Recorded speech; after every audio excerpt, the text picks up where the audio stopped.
Everyone's favorite friendly country has some fun facts to share. Welcome to WatchMojo.com, and today we're counting down our picks for the top 10 things Canadians want you to know. Before we begin, we publish new content every day, so be sure to subscribe to our channel and ring the bell to get notified about our latest videos. For this list, we're looking to clarify Canadian stereotypes, correct misconceptions, or generally gush about things that we think you should know about this North American country. I'm Canadian. Number 10. It's not winter all the time. When many people think of Canada, they picture blizzards and polar bears. And don't forget the stereotype that all Canadians live in igloos. My good friend Nantuk and I would build an igloo to protect ourselves from polar bears and flying hockey pucks. While it's true that Canadian winters can be intense and long, Canada does warm up during the summer months. Igloos would be pretty useless. There are many ways to describe the summer of 2012. Hot, dry, extreme. But if you're feeling the burn, consider it a unifying Canadian experience. Like in many other countries, Canadian seasons are varied and unique. Visit in the summer or fall, and you'll be surprised at just how warm it can get, especially in the southern part of the country. Though one thing is certainly true, visiting Montreal in the winter can get a little slippery. Number 9. Toronto is not the capital of the country. While there is a joke that they like to consider themselves the center of the universe, contrary to popular belief, Toronto is not the capital of Canada. So, you guys doing anything fun while you're in town? Fun. In Toronto. It is, however, the largest city in Canada by population, and the 4th largest in North America, just above Chicago. The title of Canadian capital goes to the much smaller and quieter Ottawa. How did we end up with Ottawa? So it is the capital of Canada. A lovely city dedicated mainly to being the center of government. Much like Washington, D.C., Ottawa often gets mocked for being boring. Suburban Ottawa's great. It has everything Brooklyn does. Really? Yes!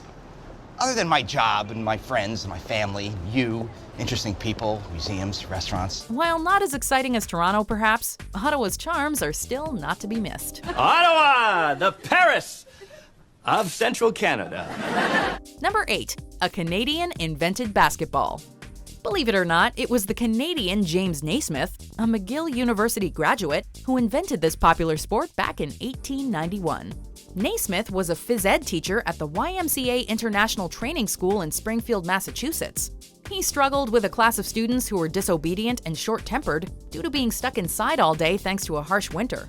He resolved to create an indoor game to keep the students distracted, and that would help them stay in shape. The end result was basketball. 100 years after James Naismith from Almont, Ontario invented it, basketball was being played by hundreds of millions of people around the world. Number 7. Canadian bacon is just ham. There's bacon. Canadian bacon. Yep, that's right. The term Canadian bacon is actually one made up by Americans. In Canada, it's known as back bacon, which is a far more accurate term, but really it's just ham. Just look at it. Does that really look like bacon? No. And Canada agrees. If ham's Canadian bacon, then what the hell do you call bacon? Canadians take their bacon seriously, and as such, the fact that Canada has come to be associated with this term borders on being offensive to the Canadian culinary world. In all seriousness, real Canadian bacon is excellent if you live south of the border. So if you want a real taste of Canadian bacon, you'll just have to make the trip. We highly recommend the maple glazed variety. No! You gave me Canadian bacon instead of bacon? This misdeed cannot go unpunished. Number 6. Tim Hortons isn't our only national coffee chain. Sure, when you're in the mood for a quick double-double or a box of Timbits, Timmy's is a great place to stop. Thanks for the free donuts. Just donuts, okay? They're like 2 for a loony. But it's not Canada's only coffee chain, or even its best. Second Cup is another of Canada's national coffee chains, and some would argue it's much better, albeit typically more expensive. Is that your second cup of coffee? Third. Why? You could also try Montreal-based Van Hoot, which has cafes across the province of Quebec. While competitive pricing, amazing marketing campaigns, and its place in pop culture has made Tim Hortons the reigning champ, you still got options. Plus, we even have Starbucks. Oh, this coffee is excellent. Number 5. We have 2 official languages. My friend in Canada who got married way too young, they had to do their vows twice, once in French. They speak French there too? God, that place is a mess. The history of Canada is shaped by both the English and the French, with the two both laying claim to parts of the land until the 7 Years' War, at the end of which France ceded its colony to the English. Thanks to the policies of official bilingualism enacted in the 20th century, both languages are protected and represented today. If it's Canada, just say the word. And then say it again in French. These policies ensure that citizens can be served by the federal government in both languages, and politicians seeking to lead the country typically learn both French and English. Leadership is about bringing people of all different perspectives together. Je veux aussi rendre hommage à Thomas Mulcair. While most of the francophone population lives in Quebec, there are many French-speaking communities across Canada, including a large one in New Brunswick. Au Québec, on travaille en français. Fine. That leaves the rest of Canada under my jurisdiction, with the possible exception of some areas of New Brunswick. Number 4. Canada is pretty progressive. Compared to our neighbors, it often seems like Canada is lauded for being a progressive paradise. When I think about Canada, I actually think of progressive. While it has its own share of social problems and debates, it is true that most of the fights on social issues that take such precedence in the American media have been solved in Canada. This is due in large part to stark differences between Canadian and American culture. Access to abortion is almost a non-issue. Gay marriage has been legal since 2005, and even the Conservative Party doesn't oppose it. You know, the strongest evidence for genuinely demonstrating a domestic partnership is to take a quick drive on up to Canada and legitimize your relationship. Legitimize? Get married. There are still many problems in Canada, and it's by no means a progressive utopia. But the country should be proud of all the progress it's already made. We should move to Canada. Number 3. Not all police officers are Mounties. Those officers dressed in red suits and great big hats are members of the RCMP, or the Royal Canadian Mounted Police. Your cops are called Mounties. While Canada does indeed use Mounties on the federal level, cities and municipalities use regular police officers, as they do in most countries. Mounties enforce federal laws and will work closely with the provinces and municipalities in order to accomplish their goals. And their tasks include dealing with organized crime, drug trafficking, and border control, among many other federal offenses. So, yes, Canada does have Mounties, but no, they don't go around solving crimes on horseback. And the country does rely heavily on municipal police forces as well. Also, Mounties don't always dress like that either. Oh, Canada,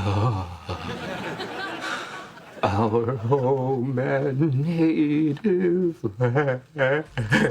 Number 2. Healthcare isn't free. It's paid for by taxes. Dad, no, it says don't walk. Doesn't matter. They have free healthcare. I'm rich! Often when talking about the great things in Canada, free healthcare is brought up, but that term is a bit of a mischaracterization. Healthcare in Canada isn't somehow free. That'd make no sense. It's just paid for by taxpayer dollars, because access to universal healthcare services is considered a right in Canada. Canada? What, is everyone going to have access to universal health care so no one has to choose between going bankrupt and treating a life-threatening illness? While some arguments persist about the best way to design and maintain a program of universal healthcare, and there are still complaints that Canada's system lags behind those in European countries, the large majority of Canadians agree that it's been incredibly beneficial, and that healthcare is a great use of tax money. Here's the healthcare. Before we unveil our number 1 pick, here are some honorable mentions. Real maple syrup. I hate that Faco kind. What's the bad about being Canadian? Your milk comes in bags. Bags. So yeah, apparently ketchup is so hot in Canada that they just threw the artificial flavoring all over the chips here. Number 1. Not everyone has that stereotypical accent. There's not going to be any fight without Scott Riles and the incredibly polite Canadian news team. Yeah! Sorry about that, eh?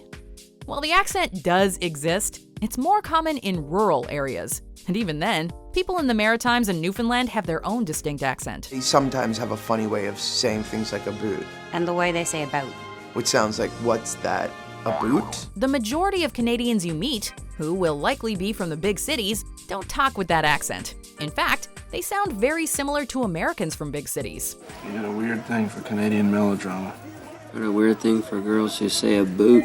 We will concede that Canadians do say the word a lot, but it's often misused by those mocking Canada. I moved here from Canada and they think I'm slow, eh? A is another way of saying right or, you know, at the end of a sentence. Not a random word we just interject in the middle of conversations. Bet you learned something new today, eh? Come on, what do we look like? Rookies? Sorry.